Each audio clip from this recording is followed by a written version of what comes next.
love for the written word, and we love it on Wednesday when we have authors come and just bring their passion for books and the written word, right? So what we're going to be doing today, we want to talk to an author called Deidre Prescod.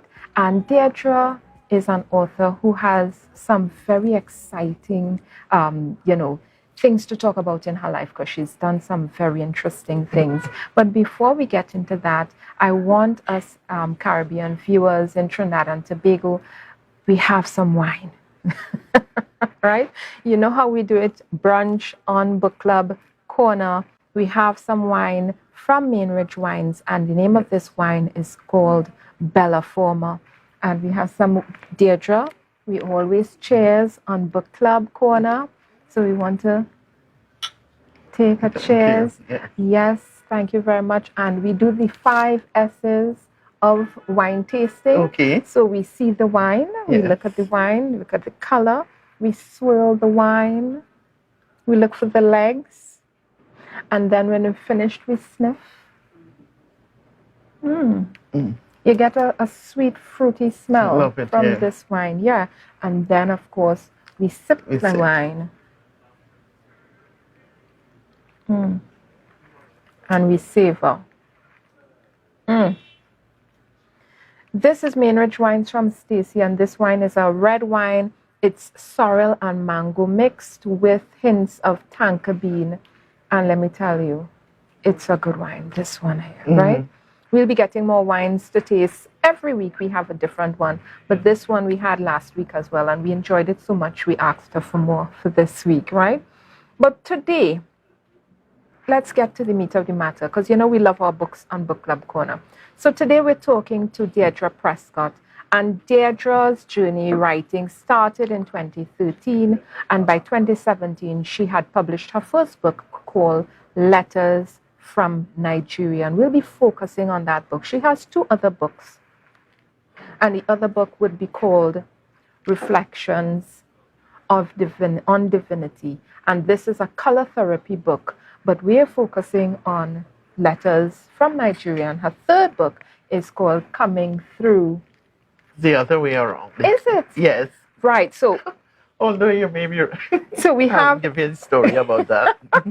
so this is the last book. Yes. And this is the second book. And I'm going to show you that book we're going to be talking about. Let me get a copy of that book.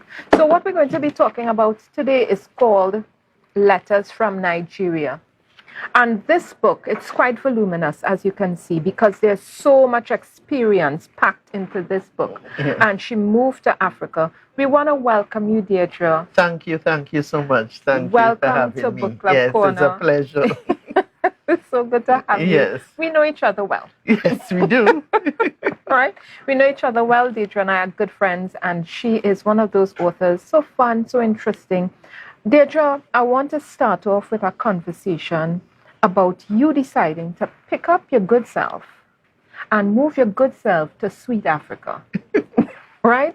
Tell us about that move. How, what precipitated the idea to relocate to Africa as well? How did your family take the news? Okay. I was at a stage in my life where I was really searching for answers. The things that I found passionate, I'm a Reiki Master. I love the idea of hands-on healing. I love the idea. I worked with, I'm a craftsperson too, jewelry, tie-dye, batik. All those things are what I do. I also love shells and, seeds and all sorts of natural things. Yeah. And although people were telling me how talented I was and all that sort of thing, I was not seeing it converted into hard stone cash. Yes. So I was wondering as a sage where to do, what to do. And I was introduced, I had a shop at the time. And somebody who came by, Rudolph Hippolyte, he introduced me. I was, talking to him, and he said, Ifa divination is the thing for you. What really made me catch on when he said that is because prior to that, while doing my Reiki and looking for healing modalities and stuff, I started using a pendulum. And in all my readings and stuff, they said that Ifa had one of the most profound divination systems and intricate and all that. So when he told me, I wanted to find out. After finding out and being initiated, I felt that I have to be responsible for my own spirituality. And for me to be able to do that, I would have had to go to the source. So that's what I did. Yes. But when I say it like that, it makes it sound like I was the assertive one. It seemed, though, to have a power within me that was propelling me. Yes. You know, it was almost like if I was just going with whatever driving force was taking me there. As to how my family took it, the older of my two sons, he was kind of cool with it. My younger son, oh my God, they go poison you. Oh my God. Go in, you know, he was not for it at all, at all, at all. Well, I can understand, you know, I had a house I was still paying for, I had a business I was doing. For me to go, I'd have had to just leave everything. Yes. But, You know, you're a mother of two. yes. And being a mother, I've never been a mother, but I've always been a child. I've always been my mother's child. And let me tell you, we hold on to you all so tight and so dearly, right? We don't want any separation from our people. We don't want you all to leave and go anywhere, do anything weird and strange, you know. You belong to us. Yeah, but in addition to which, you know, even outside of my children, other people who were in the Ifa fraternity and who knew about Nigeria, they had even advised me not to go to Nigeria. Right. That if I want to go to Africa, probably I should try Ghana. Oh. Yes, you know, so it was that sort of, I had but... So what made you decide, I'm not going to follow the advice to go to Ghana, I'm going definitely to Nigeria? What was there that drew you? It was where I was sent. Yes. Yeah, because in addition to which, the initiation that I went through, it was done by a Nigerian. Right. Incidentally, I was the first person to be initiated into Ifa on Tobago soil, as far as I know it. Right. And it was done by a Nigerian. And although they said that there was Ifa in Ghana, the most deciding factor, though, was at that time, a friend of mine, Ivry Aman, mentioned to me that there was a Ifa Heritage Institute that was teaching Ifa to people, and it was a school. So the safety of that made me feel that maybe I could go there, and I started to be in touch with them there. Okay. You know, one of the things I found so interesting, so I was telling a friend of mine, I'm interviewing this author, she went to live in Africa. She said she went to Africa, she came from Africa.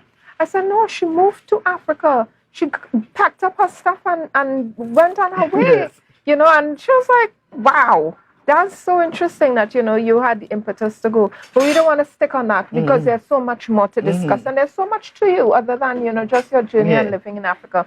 You're a Reiki master, right? And we've heard that word before. We've heard that phrase before. But what we haven't heard a lot of is a lot of local Reiki masters, right? And what I want you to explain to the viewers, exactly, just give us a tidbit. What exactly is Reiki? Reiki is hands-on healing. As a matter of fact, it is said that Jesus Christ was a Reiki master. Right. Yes, because of the healing influence. And when I left to go to Nigeria, I was part of a Reiki group here in Tobago. There were a few people who did Reiki, and we would meet and, you know, do Reiki on each other. So it's not that strange. No, it's not strange. It's just, we know it, but you know, how many Reiki masters do we know? I only know you. Right. And the thing is, even with me, you know, I find that I don't practice because people don't know it. You know, and any energy or anything that you have, You could only get more profound and develop if it is shared and you use it, you know.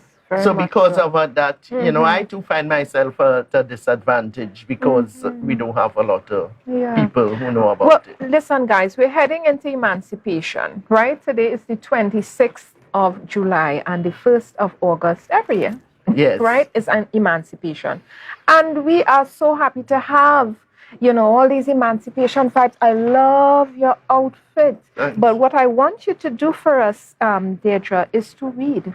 Okay. One of the things we love here at Book Club Corner is to be read to. Right. Okay. Right? Lovely. And we want you to read.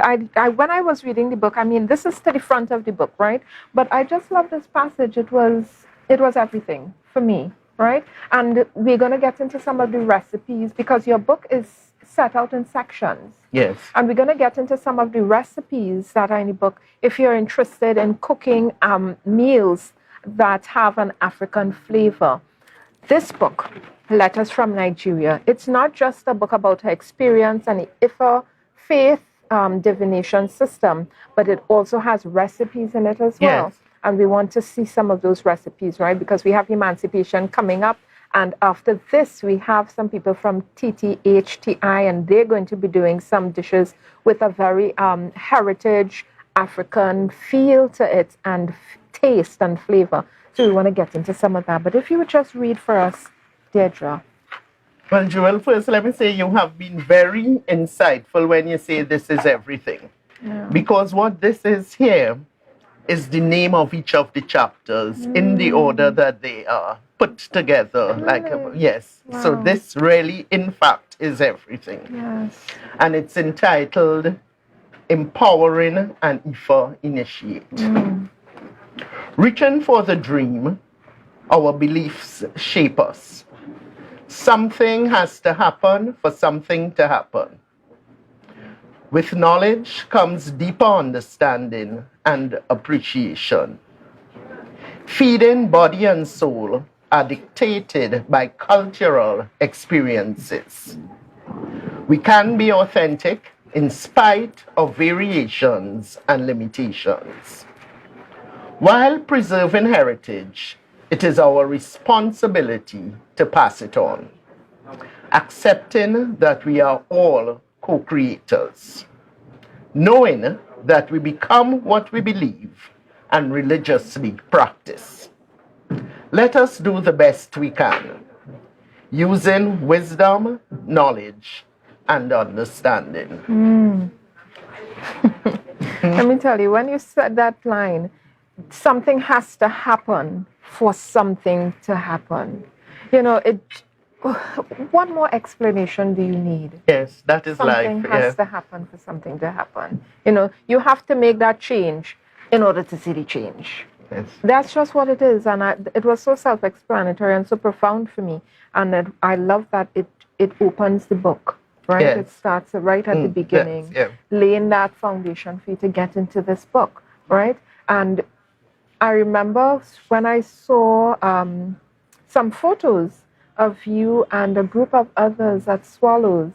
Oh, right. Fine, yes. And you all were doing some ancestral veneration. Yes, and some libations and some drumming and all that, to bring back to memory some of our African heritage. And it's so apropos that we are in heritage celebrations right now in Tobago. Yes, right? yeah. And we know that that is really a direction in terms of food, an African heritage we're talking about. That's really what we're talking about when we start to have that conversation. But I just love that your book really delves into that. And let me just get this again. So there is a space in the back here where you have the recipes. And let me start. So we're on page 289, right? And it has amala combinations. And we're talking about yam real, she says, and water yam, right? And cocoa yam, right? Water yam and cocoa yam, cassava and yam. And there is cassava alone, cassava, yam, cocoa yam, and any combination you may choose. Tell me, what's your favorite recipe from your book? And an easy one to prepare. I want to be able to do it. I love moi moi. Ooh, I'm going to look for that. Tell me, what is that? Moi moi is black eye beans. The hardest part about it, if you're making it the way the Yoruba make it, is the preparation. Oh. You soak the black eye peas because the Yoruba take the skin off the beans. Oh. So after you soak it, it's a bit sting. Because the ones they use is fresh peas, so it's easier for the skin to come off. Right. But we have the dried black eye peas here. So we take the skin off and we grind it. It's something that is steamed. Oh, so is it like a paste is made? Yes. Oh. From the beans, just the beans. Right. And it is seasoned. And they put either palm oil, which will give it a red look, or they use what they call groundnut oil. They would use peanut oil too. Listen. So it's delicious. I was in the supermarket the other day. When I say the other day, a few years ago, and I saw the red palm oil on sale, and I said, red palm oil. I have to check this out. It was a different type of substance than I imagined oil to be. Right. It was so flavorful, and when I did some research, I see they add it directly to foods. Right. So when we talk about oils, we mean to fry in and so on. They actually incorporate it in some of these meals. Yes. Right. So, and it's a natural ingredient. It isn't something derived from. No, it's from the, Yes, from the farm. So I really like that, and it gave such a nutty flavor to the foods that we were making at home. So I love that you're incorporating the recipes and the foods, the original things that they're using, menus and ingredients that they're using while you were there. Tell me, how did you adjust to those meals, and why did you decide to incorporate them into the book? And then we want to talk about how did what issues you might have encountered in getting this book published, and if any at all, in terms of finding a publisher and all of that. We want to get So into what's that. the first question? Tell me about the adjustment in terms of menu foods. All right, fine. Coming from the Caribbean. Was it a familiarity that you found? No. Yeah.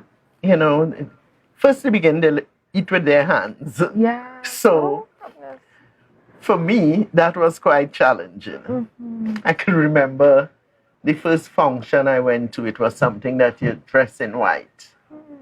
And you get, well, this outfit is basically what they wear, a booba, which is a top, what they call a booba, and a wrapper. Right. So they wear it all the time in the market, wherever. They dress it up by how they accessorize it and the fabric that is used. They have beautiful laces. African people, Nigerian, Yoruba, love to dress. And the men even more flamboyant than the women, yes. So, your girl gone in her booba and wrapper, and they put food in front of me. So I there trying to eat. The next thing you know, red palm oil, white outfit. Oh my God. I don't have to tell you how that ended. Oh my gosh, I can imagine. Tie-dye, of course. That is something else, customs and habits and culture. Sometimes, we don't know what we missed. We don't know what we're missing. I'm so happy to have you here with us to talk about that. But let's get into this book. Because when I looked at the book, so I got to the back of this book, let me tell you. Let me find back the page. I got to the back of this book and I saw, let me tell you what I saw, right? You won't imagine what I saw. I saw 622. I said, my God. 622 pages, and this is one of her 3 books. And let me ask you, when you started to put the book together, figure out what was going where, how did you decide what was going to go where in a 622 volume book where you have so many different aspects? Because this is not just a book to read. It's not a novel, it's not fiction, it's not it's literally about your life. And then you incorporate recipes, you incorporate definitions, you talk about so many things. How did you decide where stuff was going to be put?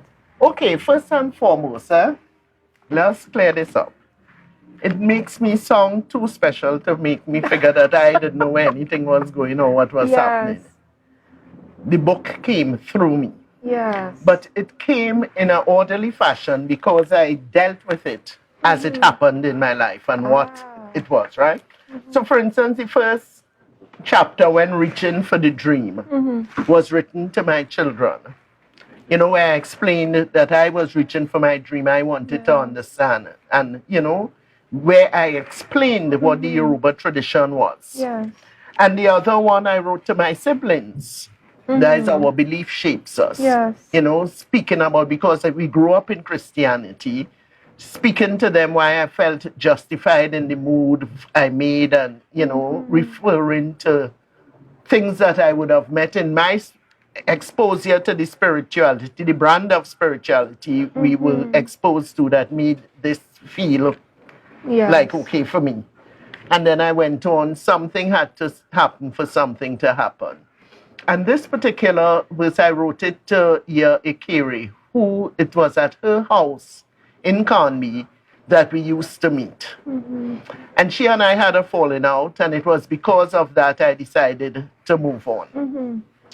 So, and then it, you know, so in that letter, she had asked some questions. So that is when I said all the things that devotees need to do, and then, you know, then I wrote to another devotee talking about things more in depth. And I wrote a girlfriend telling her about the situations there, the women, how they interact. And it was in that chapter I did the recipes. And then when I went on to say we can be authentic in spite of variations and limitations, speaking about, because it is varied. You talk about Ifa, but Nigeria is a big place.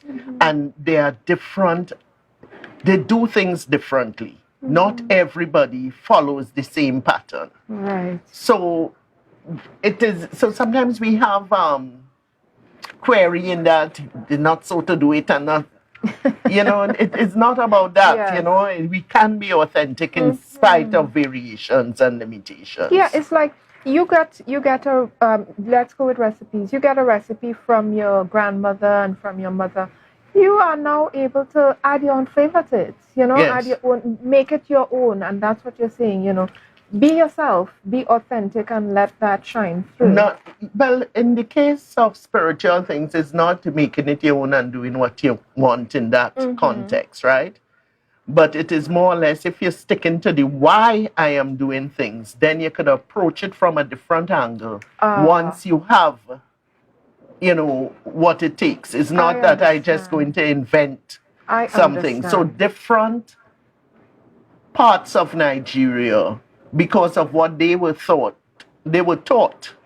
it developed in a different way. But it is still with the most basic thing of ancestral worship, giving thanks, being guided. Yes. Because Ifa is a proactive stuff. It is, you go to Ifa before the Tankalang happen. You know, it is not. I don't even want that bird song so not before the Tankalang. No, but the Tankalang of life. Instead of going when you're done doing your rubbish and you're going trying to fix it. Yes. It is designed that you go before. Right. They seek divination at every stage of your life. You're looking for a wife.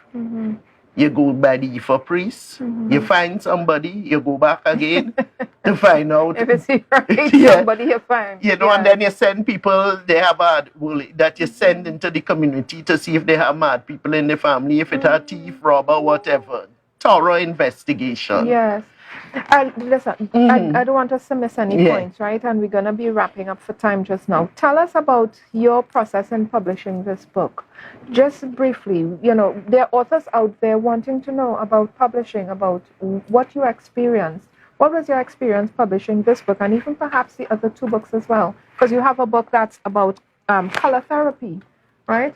So tell us about if you found it easy to just find a publisher and to get the book done. No, I'm self-published, you know. Yes, but finding a publisher, it was difficult. As a matter of fact, that is how I was led to the Tobago Writers Guild.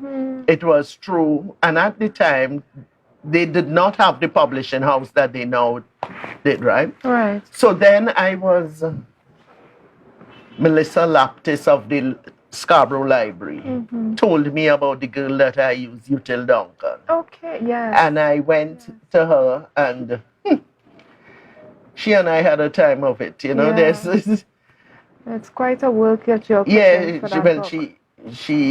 she was phenomenal in sticking with me, and we were able to work together and I see read it to the the front end. where she did a forward for you, and she talked about the work editing her. Yes. Yeah, she thought she was going to be editing the work. Yes. And the work turned out to edit her. Yes. And it's, you know, as an author and as creatives, we work on projects, but projects also work on us. It's a two-way street, it's a flow, it's a river, right? We put into the work ourselves. We put ourselves into our work, but our work also speaks to us as well as creatives, as authors. Yes, you know? as it should be. You know, sometimes we pay so much emphasis on who we are, the human being, and not recognizing the value of the things that pass through us, and the worth and how it could improve our lives. Yes. Now, as far as the second book and the second and third book, you were calling this one, excuse me, the second book. This really was supposed to be the second book. I tell you, divination is happening today.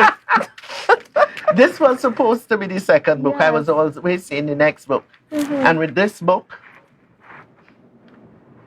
I had everything written and say, breathe a sigh of relief, and went up on my roof to relax and walk around.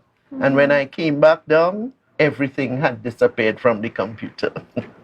Yes, I did have those kind of experiences. Yes.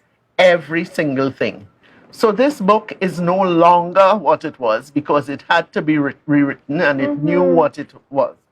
And it is easy to say, oh, it is a meditation journey and it's a coloring book and all that. But it is a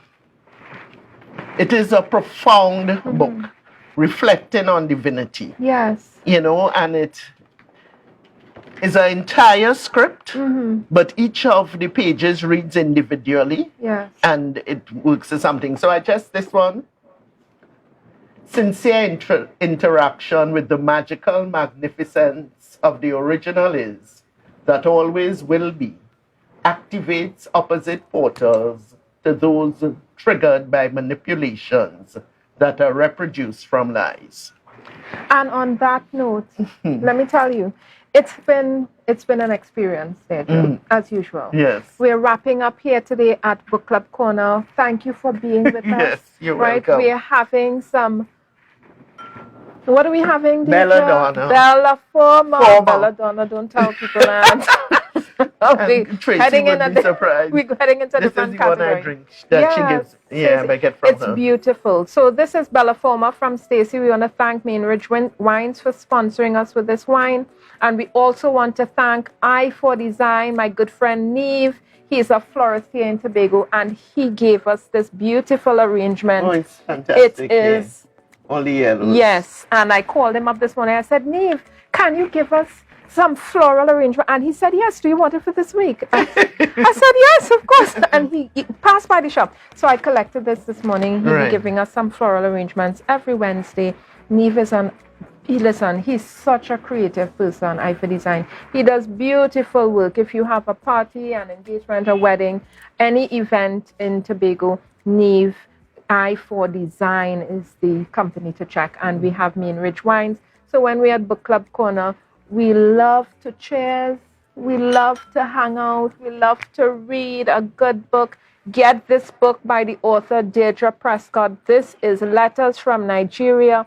And you can find the author on Facebook. She has her own YouTube channel, and she shares her wisdom. And we want to thank you for being with us today.